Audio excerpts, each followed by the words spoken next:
Welcome to meditation in the beginning of June, the day following or the week following the Feast of Pentecost, which of course was a festival that already existed in the Hebrew, the Jewish calendar, being the first of two harvest festivals, hence why so many people of different nationalities and ethnicities were gathered in Jerusalem at that time, and how ironic and poignant that in today's world there's so much division and polarization between nations and identities and ethnicities.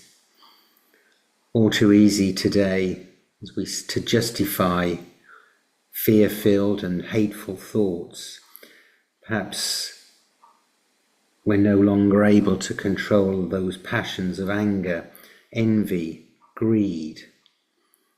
Not just thoughts, but words and actions we see played out daily.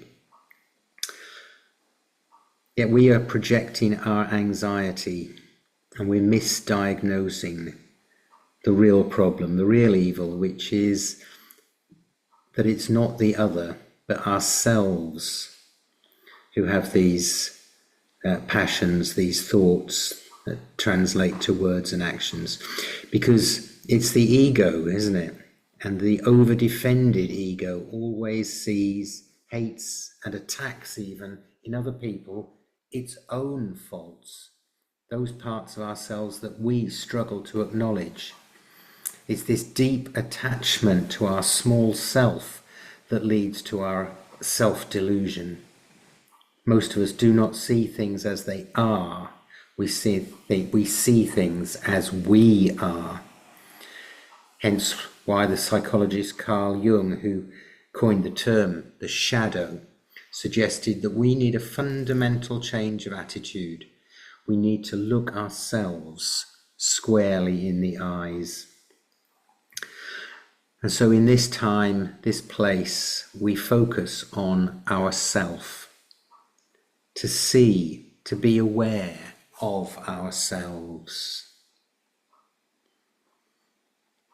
So we go through our own routine, our own ritual of adjusting where we're sitting, noticing in this space our own contact with the floor, with the chair, with the sofa. We close our eyes or we lower our gaze using the image on the screen, which I found quite a powerful one. No identifying features, all the same figures in the light of the flame of the Holy Spirit. And so we breathe in through the nose and back out through the mouth, recognizing, as Desmond Tutu, of whom more next week, recognize the wisdom of the Eastern world, that prayer is tied to how we breathe, and that we all have the spirit of life breathed into us, and thus life is a gift from God, and we breathe in this gift. We breathe this gift in deeply, really focusing on that in-breath. This is an in-breath, and this is an out-breath. Again, in through the nose and out through the mouth.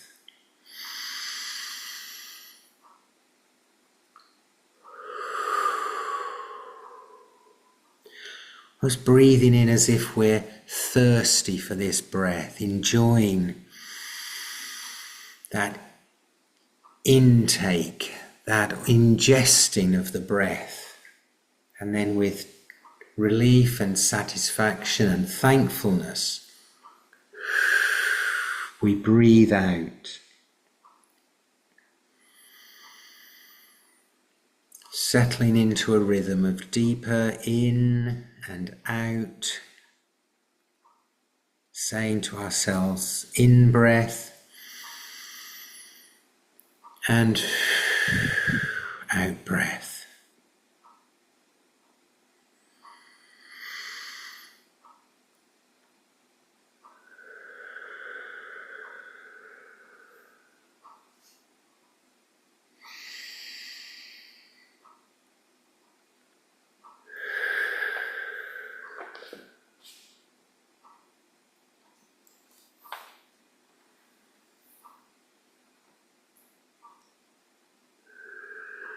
Breathing in the air that is not just in this space, not just in the room, but an ocean of air that we are submerged in. This universe, this infinite ocean of God's love and energy and breath that we are immersed in and are breathing in. And now imagine, if you will, this presence of God as a warm liquid or as warm air coming down perhaps like these flames in the figure, lighting on the top of the head, but then moving down through us. And as it moves, whether you imagine a literal flame or a warm yellow liquid or warm air, moving down from the scalp, down the sides of the head,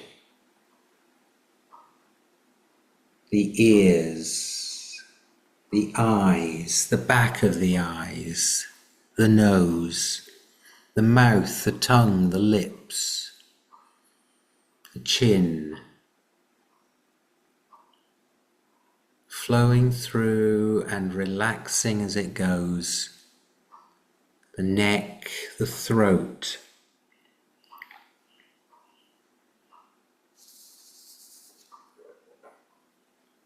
the shoulders,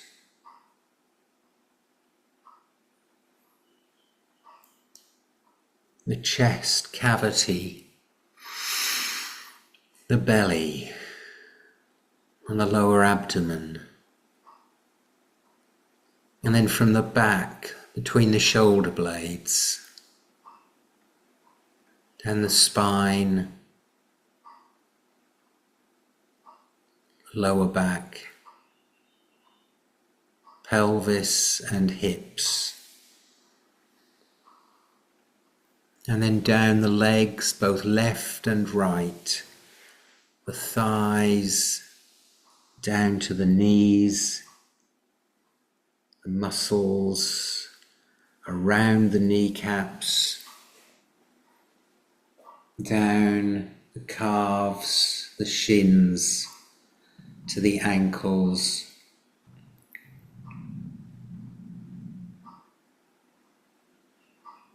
and through the feet and to the toes. And then not forgetting the arms, from the upper arm, filling and flowing, lower arm, wrists and fingers.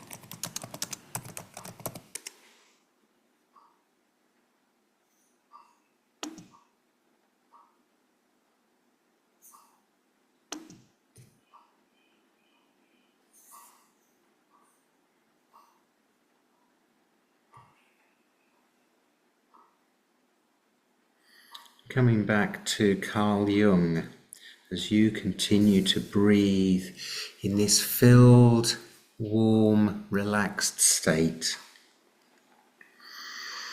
returning to that idea of looking ourselves squarely in the eyes, seeing our own faults, acknowledging those things that we would try to hide.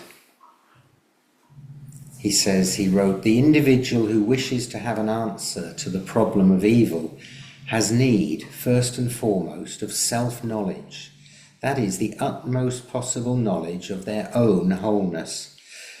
They must know relentlessly how much good they can do and what crimes they are capable of, and must beware of regarding the one as real and the other as illusion.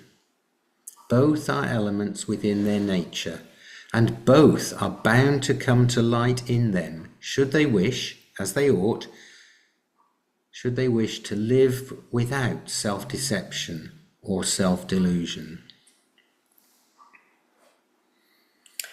And that idea of honestly looking within comes through in an old Sufi parable of the person who looks for the key under the lamppost because that's where the light is, but it's not where the key was dropped, which is in the darkness. And often that's where we have to look. That's where we have to do the shadow work that Jung talks of. And that is not an easy path. To live with shadow awareness, we follow the detours. We walk into the debris, groping our way through dark corridors. We need to look for the key where it's difficult to find.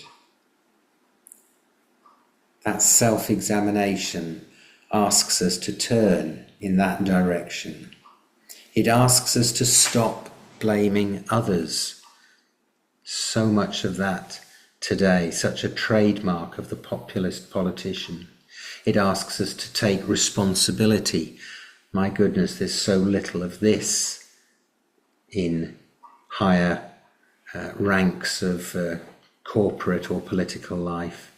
It asks us to move slowly. Contrast that with the technology giants whose mantra is to move fast and break things. It asks us to deepen awareness. It asks us to hold paradox. It asks us to open our hearts. It asks us to sacrifice our ideals of perfection. It asks us to live the mystery.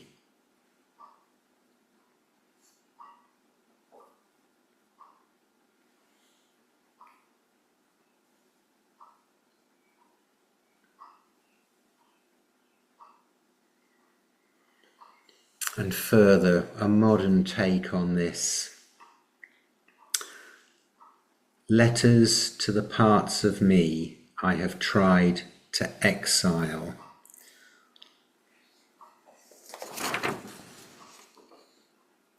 From a modern poet, Rosemary Merribell.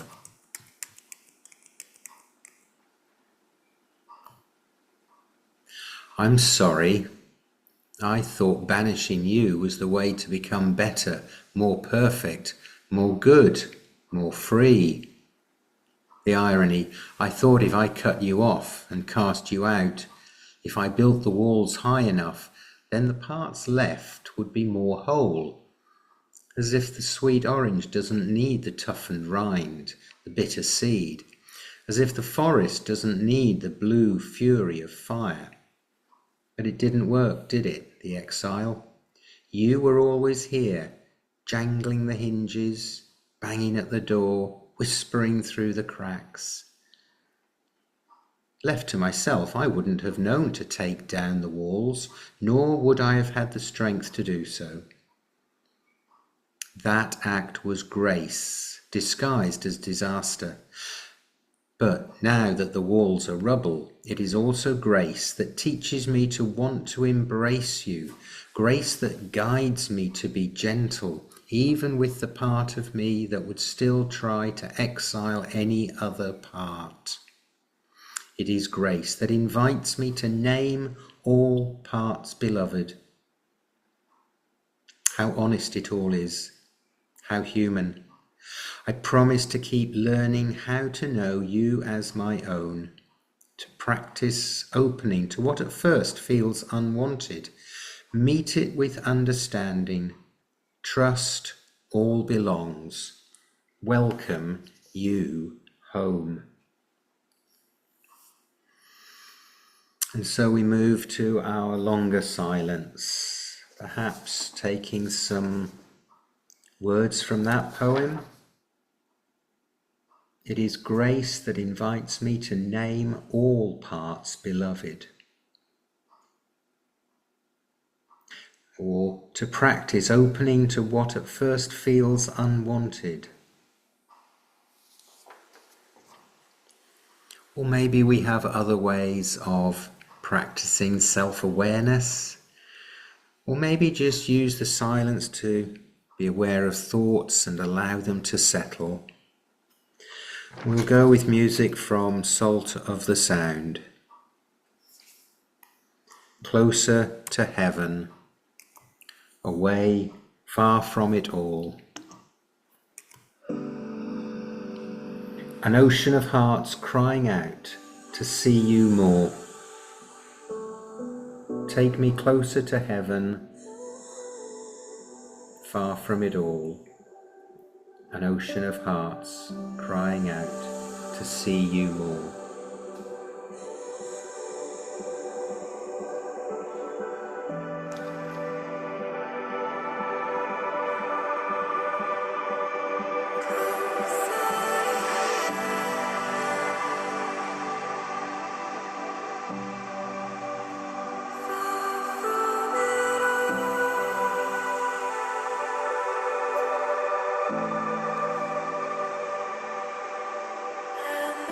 Ocean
And so we come out of our silence, far from it all,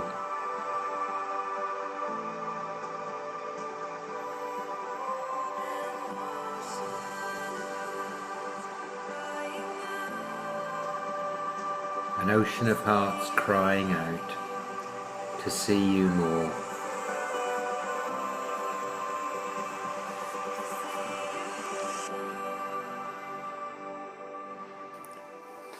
Back into the room as we relax, gently opening our eyes.